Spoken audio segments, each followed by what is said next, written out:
With any job, there's days that you're like, man, is this really what I should have done? But I can look back and there's not a day goes by that I regret it. I'm really a big kid. I get to get on a big red fire truck and get paid to do it. So to me, there's nothing that could be better. I grew up seeing my dad do it, and my dad was always my hero. He was a veteran. He suffered from PTSD. He was bipolar. And years of being in the military, being a volunteer fireman, and then just his mental health prognosis, he was from that generation where you don't ask for help. So ultimately, on March 9, 2013, my dad committed suicide. In the months and the weeks and the months to follow, I was so consumed in this darkness that I didn't think anybody would understand where I was. I didn't think anybody would be able to relate to me or validate what I was feeling. Over time, I was getting to the point where I was calloused, and got to where I would run that call at 3 in the morning when Granny fell, and I had no remorse. I had no sympathy. But it was just all the years of that and me not positively dealing with it that I just didn't care. I was in such a dark place that the only option that I seen I had to win was to die. I sat there and I downed a bottle of Jack, went to my gun safe, I pulled out my dad's revolver, and I guess as dark as it sounds, if I was gonna die, it was gonna be my dad's gun. So I sit there for probably 15 minutes fighting with myself. Hey, do I wanna live, do I wanna die? I was like, I'm gonna play Russian roulette. It's 50-50 shot. Either I'm gonna pull the trigger and the gun's gonna go off, and if it don't, well, maybe I'm meant to live. So I slid a bullet in the cylinder. I gave it a spin, pulled it to my head, click. I was like, okay. I was like, well, hell, I'm already started. Might as well try it again. So I slid another bullet in there and I spun it, click. By the third bullet, I did the same thing. I'm getting mad. Like, the only thing I want to do is die. Like, why? At this point, I'm feeling like I'm such a screw up that I can't even kill myself and succeed in that. And I put the fourth one in there, I spun it, and it was a click. And as quick as I heard that click, I woke up 3 hours later. My wife was waking me up crying. To this day, I don't know why I fell asleep. I don't know what caused that to happen. But whatever it was, it saved my life. And it's allowed me to sit here today and to share my story and to help people that are in that same spot. Through peer support, you really learn that there's a lot more people that suffer just like you do, and it really helps to validate those feelings. I remember I thought about it when I was super depressed and when bad thoughts would come. I thought about making a phone call, but I never had the courage to do it because I was scared to death of that phone call. So that's the hardest part of all of this, is trying to figure out how to get somebody to make that phone call.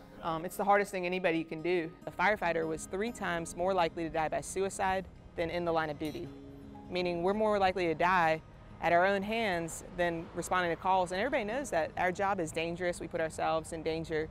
So I got to researching that, and I found out that we are susceptible to all those things, post-traumatic stress, sleep disorders.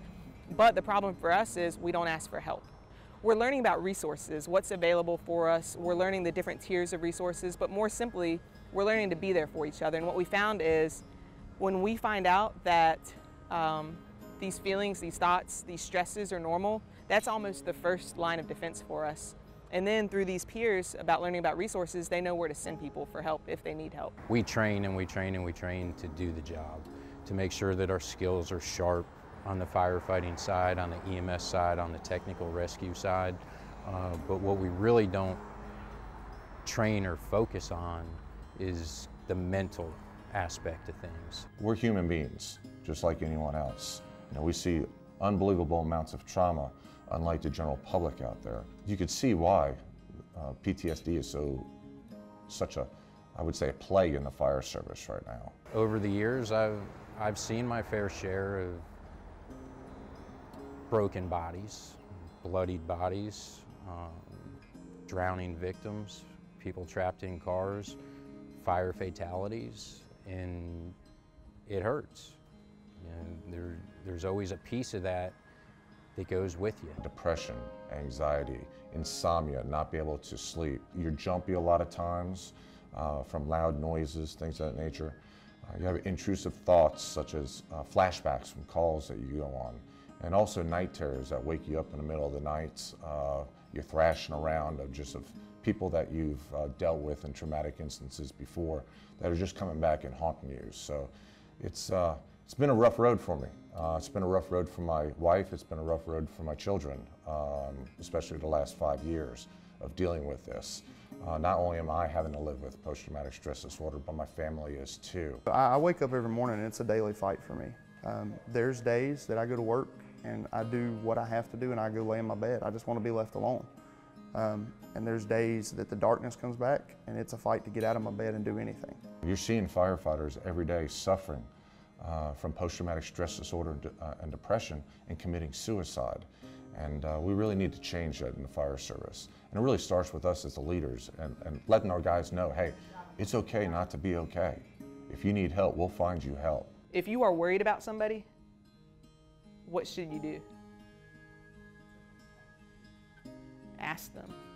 Ask them. And it's so neat when we have these classes and people come in and share their experiences and you learn that you are helping people. And then I think an even neater part is to see the people that are becoming a part of this and see the potential they have to help others. You learn how to cope and you learn that it's okay to not be okay, and that's perfectly normal. You know, everybody's gonna get dealt that bad hand. Everybody's gonna have their bad days and their good days.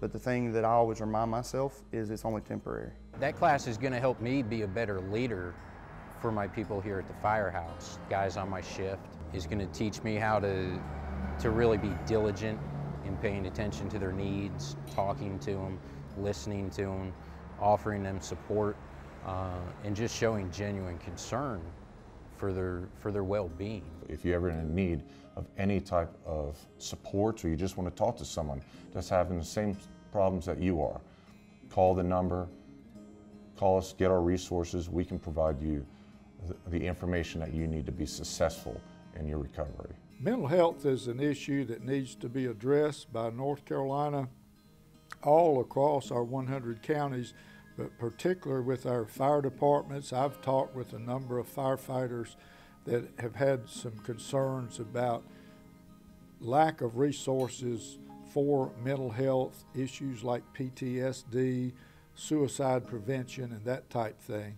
So we're doing what we can at the Office of State Fire Marshal to get more educational materials out to the fire departments and to provide whatever resources we can find to provide to our fire chiefs and the leaders in the fire service to help their members with resources for mental health.